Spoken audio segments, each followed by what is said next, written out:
Evangelio cambia. El Evangelio Cambia realidades. Cambia circunstancias. El Evangelio cambia. cambia las vidas Para bien. y para siempre. Para siempre. El Evangelio cambia la tristeza, y la convierte en gozo. cambia las familias. comunidades. Está cambiando nuestra El nación. Evangelio Está cambia. cambiando nuestra nación. El Evangelio cambia. Es Jesús, el único que puede al hombre libertar de las tinieblas y de Satanás, darte luz. Es Jesús, es Jesús, el único camino a la eternidad, el fiel amigo que nunca te dejará. No hay otro, no es Jesús. Bueno, nuevamente mi saludo en Cristo, mi saludo de bendición en Él. El único amigo que no falla se llama Jesucristo, es real. Él no se quedó en la cruz, Él está vivo, ¿cierto? Ocupando el mejor lugar en los cielos, el reino eterno de Dios, donde un día vamos a ir ante ese juez supremo, universal, llamado Jesucristo, que está a la derecha del Padre. Que todos, ojalá todo el mundo, conozca quién es Cristo. La palabra de Dios dice que la voluntad de Él es que todos vengan al arrepentimiento, que todos vengan al conocimiento de la verdad, ¿cierto? ¿De cuál verdad? Pues la verdad es lo que dice Dios, lo que está plasmado en la Escritura. Conoceréis la verdad y la verdad os hará libres. ¿Qué es conocer la verdad? Conocer a Cristo, conocer su palabra, cómo piensa Dios, cómo actúa Dios, ¿cierto? Cómo ha actuado para corregir al hombre. ¿Qué plan de salvación diseñó Dios para que nosotros no fuéramos condenados y fuéramos salvados? Siempre lo he dicho, salvación es ir al cielo, ¿cierto? Condenación es ir al infierno. O sea, no hay otra cosa. Si todo el mundo fuera al cielo por determinada doctrina, entonces a Dios le hubiera sobrado haber enviado a Jesucristo a morir de esa manera, porque es el Cordero inmolado desde antes de la fundación del mundo, ¿cierto?, capaz de llevar las cargas de la humanidad, de llevar los pecados de toda la gente, de las generaciones a partir de la era cristiana. Bueno, querido televidente, le tengo en esta hora una palabra grandiosa en el libro de Jeremías, Antiguo Testamento, pero antes de eso queremos brindarle loor, grandeza, ¿cierto?, magnificencia al Dios eterno, al Dios que es espíritu, ¿cierto? Hay que entrar en el espíritu, como que concentrarse uno en un poquito, sentir que lo hace para Dios. Eso es la oración. Tenemos que aprender a hacerlo, porque es lo más importante como seres humanos, que tenemos desde esta tierra conversar con Dios. Señor y Dios, Padre eterno, te damos grandeza, loor en esta hora. Que tú emitas la mejor bendición, Dios, para este canal, para, Señor, los trabajadores, Padre, para las personas que nos ven, Dios del cielo, que vienen aprendiendo algo nuevo. Señor, que tú emitas desde los cielos, Padre, la sanidad al enfermo. Señor, Dios del cielo, que quite la angustia, Padre, de aquella persona que está angustiada, que está desvalida, que está atribulada, Señor, y pongas en el corazón esperanza, amor y fe. Dios de los cielos, para aquella persona que no tiene trabajo, que tiene muchas deudas, Señor, que tú impartas, Señor, puertas abiertas en el área económica para que esta persona pueda pagar sus deudas. Dios bendito, Dios soberano, para aquella persona que perdió a su ser querido, Señor, dale la fortaleza, la esperanza, Señor, de que esa persona no puede volver, pero nosotros sí podemos ir a ella un día. Señor, en tu reino eterno, atamos todo lo que se oponga al mensaje de salvación, Señor, y declaramos vidas libres, Señor, almas salvadas por el poder del sacrificio de Cristo en la cruz, Señor, y por la autoridad de tu palabra en Cristo Jesús. Amén. Palabra de Dios le tengo en esta hora, capítulo 11 del libro de Jeremías, Antiguo Testamento. Él era un gran profeta de la antigüedad. Vino la palabra a Jeremías diciendo, la palabra de quién, de Dios, ahí lo inspira.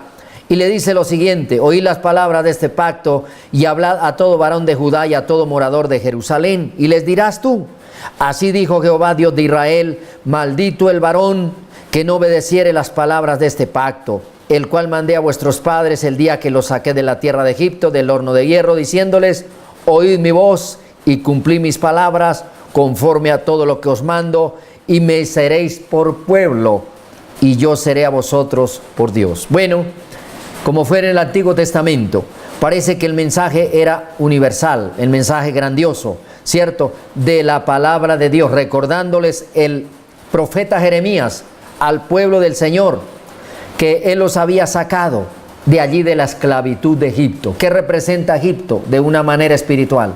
Cuando usted se sale del mundo, se sale de la religiosidad, del engaño, y se mete al Evangelio, se mete de verdad con Cristo, se mete con la palabra de Dios, se compromete, ¿cierto?, a obedecer la palabra de Dios.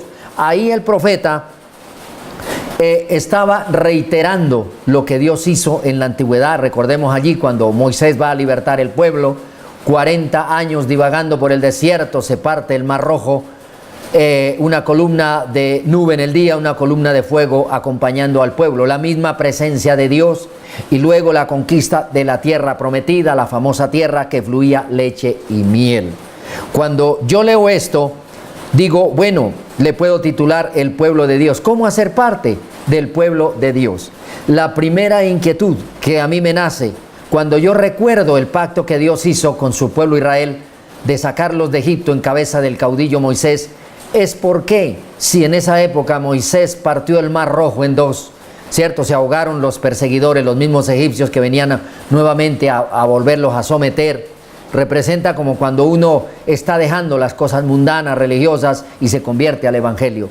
¿Cómo es que por estos tiempos no se ven esas señales, cierto?, de que se vean mares partidos por el poder de Dios, que por estos tiempos, así como en la antigüedad, no se vea que del cielo desciende fuego, como cuando le hizo el desafío el profeta Elías, otro profeta relevante a Jeremías, a los 450 profetas falsos que habían en esa época, y 400 profetas de acera, de una diosa pagana.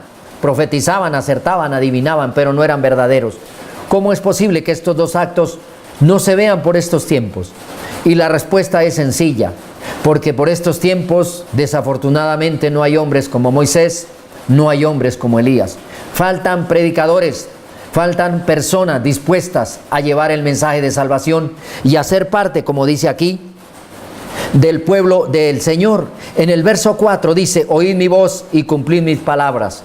Una de las cosas, querido televidente, que usted y yo tenemos que hacer, yo ya lo hice, lo estoy haciendo, para pertenecer al pueblo de Dios, lo que debemos hacer, las pautas a seguir, es oír la voz de Dios. ¿Cuál es la voz de Dios? Se la tengo acá, se la estoy replicando. Todo lo que Dios ha dicho, esa es la voz de Dios, lo que Dios dijo, ¿cierto? Por el bien, lo que Dios ha hecho, lo que Dios dirá, ¿cierto? Está todo escrito.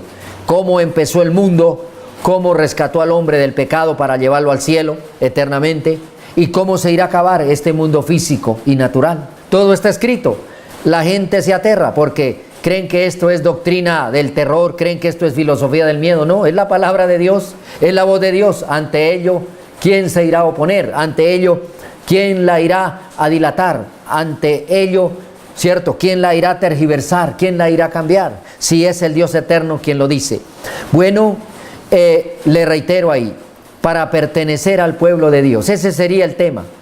Escuche la voz de Dios. Es grandioso cuando uno se mete con el Evangelio, cuando uno se mete con el Santo Espíritu de Dios, cuando uno quiere, anhela aprender las cosas de Dios, y uno audiblemente, el Espíritu Santo le habla, lo digo por experiencia. Por allá alguna vez oía a una dama decir: Él me habla cuando yo estoy arreglando el jardín de mi casa, porque estoy cantando, estoy alabándole. Ahí me regocijo limpiando el jardín, limpiando el solar de mi casa, las maticas que tengo ahí de frutales. Y entonces viene el Espíritu Santo y me habla, y siento una paz, siento un ambiente del cual no quiero salir, quiero estarme ahí el tiempo que sea necesario. Oír la voz de Dios para pertenecer al pueblo de Él, oírla, seguir la palabra de Dios con los parámetros que ella enseña. El libro secular cualquiera, un libro secular cualquiera, es un libro de pronto provechoso en lectura, pero no es base de doctrina. Un libro cualquiera, cierto, enseña, pero no transforma. La Biblia no solo informa, la Biblia también transforma. Hace lo que no hacen otros libros. Por eso se llama el libro de libros. Oír la palabra de Dios, oír el mensaje de salvación y cumplir mis palabras. Ahí Jeremías le estaba diciendo al pueblo, mire, no olviden que el Señor los sacó del horno de fuego, o sea, una cosa tremenda. Recordemos las películas, las historias sagradas que hablan sobre la época anterior a Moisés, bueno, la época, digamos, en que Moisés fue niño. Cómo era que los israelitas, pueblo de Dios, sí, descendientes del famoso Jacob, es el mismo Israel, sufrieron 430 años siendo esclavos en Egipto. Cómo los trataban los egipcios. Cómo es que cuando Moisés llega a libertarlos, les duplican el trabajo, ¿cierto? Y cómo es que Dios los tiene que sacar con todas esas señales, entre las cuales ya le mencioné una, que fue la de partir el Mar Rojo en dos, ¿cierto? Una cosa demasiado pesada para un ser humano. Sin embargo, Dios escuchó el clamor, Dios escuchó la súplica, el gemido de su pueblo, y propuso Dios un plan de sacarlos de esa esclavitud. Bueno, querido televidente, sería entonces que para pertenecer yo al pueblo de Dios sería oír su voz, cumplir con su palabra, sí, cumplir con lo que ella dice, los parámetros. Dice, conforme a los mandatos, y me seréis pueblo. Si alguien me preguntara eso, yo lo llevo a Jeremías 11, versículo 4, y le digo, mira, escuche la palabra de Dios. Uno muchas veces a la gente hasta le ruega, me ha tocado hacerlo, que uno los ve mal, emproblemados, envueltos en unos flagelos tremendos, y yo le digo, mira, mires el programa que yo tengo a las 7 de la mañana en el canal, y la gente dice, sí, resulta que se les olvida, o sencillamente no lo quieren ver, caprichosamente no quieren la voz de Dios en sus vidas. ¿Cómo van a poderse levantar de semejantes problemas? Y por eso es que muchos claudican. Una de las cosas, querido televidente, que le falta a la humanidad entera, al mundo entero, es escuchar la voz de Dios, escucharla, pedirle el concepto. En el caso de que vayan a hacer algún acuerdo, algún tipo de planteamiento de gobierno grandioso, universal, bueno, vamos a consultar a Dios, vamos a oír la voz de Dios. Bonito las historias antiguas, donde un rey del pueblo de Israel o de Judá tenían que consultarle al profeta de Dios si debían hacer un planteamiento de gobierno o no, si debían salir a la guerra contra un enemigo o no. Y siempre que Dios hablaba, sabe que la victoria estaba dada. Por eso hoy día usted ve países vecinos de aquí de Colombia, desde donde transmitimos este mensaje. Saludo allí a los que nos ven por YouTube, el canal mundial, ¿cierto? Ven mi programa. Que no consultan estos gobiernos. Estoy hablando de países vecinos que tenemos aquí de Colombia. Y mire la situación en este momento, cómo andan. Hablan de guerra, hablan de desafíos, gastan recursos en armas de guerra, hacen y quieren plasmar un poco de ideologías humanas, satánicas, diabólicas, en contra de quitarle la vida, en contra de forzar a un pueblo en impuestos, en trabajo, pero nunca dicen, así como dijo Jeremías, ¿cierto? Oigan la voz de Dios, ¿cierto? Cumplan con sus palabras, conforme Él lo ha dicho, y ustedes van a ser y a pertenecer al pueblo de Dios. Y yo seré a vosotros por Dios, yo seré a ustedes por Dios. Querido televidente, el tema es pertenecer al pueblo de Dios, es grandioso. Siéntase orgulloso. Hay gente que da la vida por una camiseta de un equipo, ¿cierto? A eso le llaman fanatismo. Dan la vida por un ideal religioso. La dan, seguro, hasta se inmolan por eso. Dan la vida por un ideal humano. Dan la vida por un ideal satánico. Dan la vida y hacen conjuros por un pensamiento humano. ¿Por qué no hacerlo? Por la voz de Dios. Por estos tiempos está buscando Dios hombres y mujeres que de verdad sean comprometidos con el Evangelio, a llevar su mensaje, a que se transmita su palabra por los medios satelitales, radiales del Internet, los globales universales. Bueno, concluyo diciéndole que mi mejor consejo para usted, querido televidente, escuche la voz de Dios, escúchela, grandioso que usted testifique y diga, bueno, me convertí a Cristo mirando ese programa. Llegué a los pies de Cristo mirando ese video que me mandaron al WhatsApp, que me mandaron allí a mi red social, al Facebook, bueno, qué sé yo, ¿cierto? Me convertí, me tocó ese mensaje, porque quien lo hizo, quien lo emitió, era una persona espiritual. Recuerde, querido televidente, para pertenecer al pueblo de Dios, oiga la palabra de Dios primero. La fe viene por el oír y el oír por la palabra de Dios. Cumpla con los mandatos de Él conforme están escritos, y Dios le va a decir lo que le dijo aquí a Jeremías que le dijera al pueblo: y yo seré a ustedes por su Dios. Pidiendo en oración, creyendo, Dios lo hace. Nos vemos en una próxima oportunidad. Querido televidente, lo dejo en manos de Dios. Quédese con Él, invóquelo, ¿cierto? Y escuche su voz. Cristo viene, Dios lo bendiga. El Evangelio cambia. El Evangelio Cambia cambia. realidades. Cambia circunstancias. El Evangelio cambia. Cambia las vidas. Para bien, Y para siempre. para siempre. El Evangelio cambia la tristeza. y la convierte en gozo. Cambia las Las familias. comunidades. Está cambiando nuestra nación. El Evangelio Está cambia. cambiando nuestra nación. El Evangelio cambia.